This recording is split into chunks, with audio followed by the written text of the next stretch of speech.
Chinnaswamy stadium ಬಳಿ ಕಾಲ್ತುಳಿತ ಪ್ರಕರಣದ ವಿಚಾರಕ್ಕೆ ಸಂಬಂಧಪಟ್ಟಂತೆ ಸದ್ಯಕ್ಕೆ ನಾನು ಹೈಕಮಾಂಡ್ ನಾಯಕರನ್ನ ಭೇಟಿಯಾಗುವುದಿಲ್ಲ ಅಂತ ಡಿಸಿಎಂ ಹಾಗೂ ಕೆಪಿಸಿಸಿ ಅಧ್ಯಕ್ಷ ಡಿಕೆ ಶಿವಕುಮಾರ್ ಹೇಳಿದ್ದಾರೆ.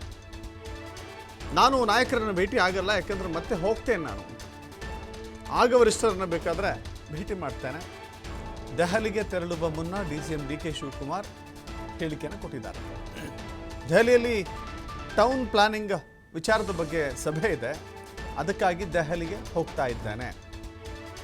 ಕಾಲು ತುಳಿತದ ಅಪಾಯದ ಬಗ್ಗೆ ಡಿಸಿಪಿ ಎಚ್ಚರಿಕೆಯ ಪತ್ರದ ವಿಚಾರಕ್ಕೆ ಸಂಬಂಧಪಟ್ಟಂತೆಯೂ ಕೂಡ ಅವರು ಪ್ರತಿಕ್ರಿಯೆಯನ್ನು ಕೊಟ್ಟಿಲ್ಲ.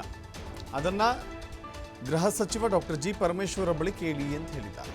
ಮುಖ್ಯಮಂತ್ರಿಗಳ ಮನೆಯಲ್ಲಿ ಬೇರೆ ಬೇರೆ ವಿಚಾರಕ್ಕೆ ಸಭೆ ಸೇರ್ತೇವೆ, ಹಾಗೆ ಇವತ್ತು ಕೂಡ ಹೋಗಿದ್ವಿ. ಡಿ ಕೆ ಶಿವಕುಮಾರ್ ಕಾಲು ತುಳಿತ ಪ್ರಕರಣದ ಬಗ್ಗೆ ವಿಪಕ್ಷದ ಹೋರಾಟಕ್ಕೂ ಕೂಡ ವ್ಯಂಗ್ಯವಾಡಿದ್ದಾರೆ. ಅವರಿರೋದೇ ವಿಚಾರವನ್ನು ಡೈವರ್ಟ್ ಮಾಡಲಿಕ್ಕೆ. ನಾವು ಇನ್ನು ಮುಂದೆ ಕಡಿಮೆ ಮಾತನಾಡ್ತೇವೆ, ನಮ್ಮ ಮಾತುಗಳು ತನಿಖೆ ಮೇಲೆ ಪರಿಣಾಮ ಬೀರಬಾರ್ದು, ಸೊ ಹೀಗಾಗಿ ಮಾತನಾಡೋದನ್ನು ಕಡಿಮೆ ಮಾಡ್ತೇವೆ ಅಂತ ಡಿ ಕೆ ಶಿವಕುಮಾರ್ ಹೇಳಿದ್ದಾರೆ. ನಾನು ಒಂದು 10-12 ಜನ officers, solid waste management, commissioner, town planning ಅವರು ನಾವೆಲ್ಲ ಹೋಗ್ತಾ ಇದ್ದೀವಿ.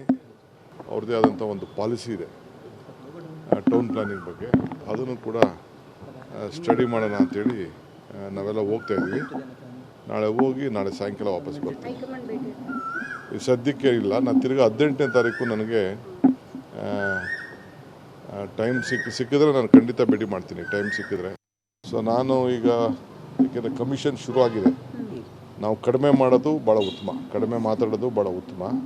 ಅವ್ರು ಬಿಡಿ, ಅವ್ರಿಗೇನು ಏನು ಬೇಕಾದ್ರೂ ಅವ್ರು ಮಾತಾಡ್ಬೋದು. ನಾವು ಒಂದು ಎನ್ಕ್ವೈರಿ ಶುರು ಆಗಿರೋದ್ರಿಂದ, ಕುನ್ನಾ ಕಮಿಷನ್ ಅವರು ಹಾಲೆ ಪ್ರಾರಂಭ ಮಾಡೋದ್ರಿಂದ ನಮ್ಮ ಮಾತುಗಳು ಯಾವುದ್ರ ಮೇಲೂ ಇನ್ಫ್ಲೂಯೆನ್ಸ್ ಆಗಬಾರ್ದು. ಸೊ ಅದರಿಂದ ಕಡಿಮೆ ಮಾತಾಡೋದು ಒಳ್ಳೆಯದು ಅಂತ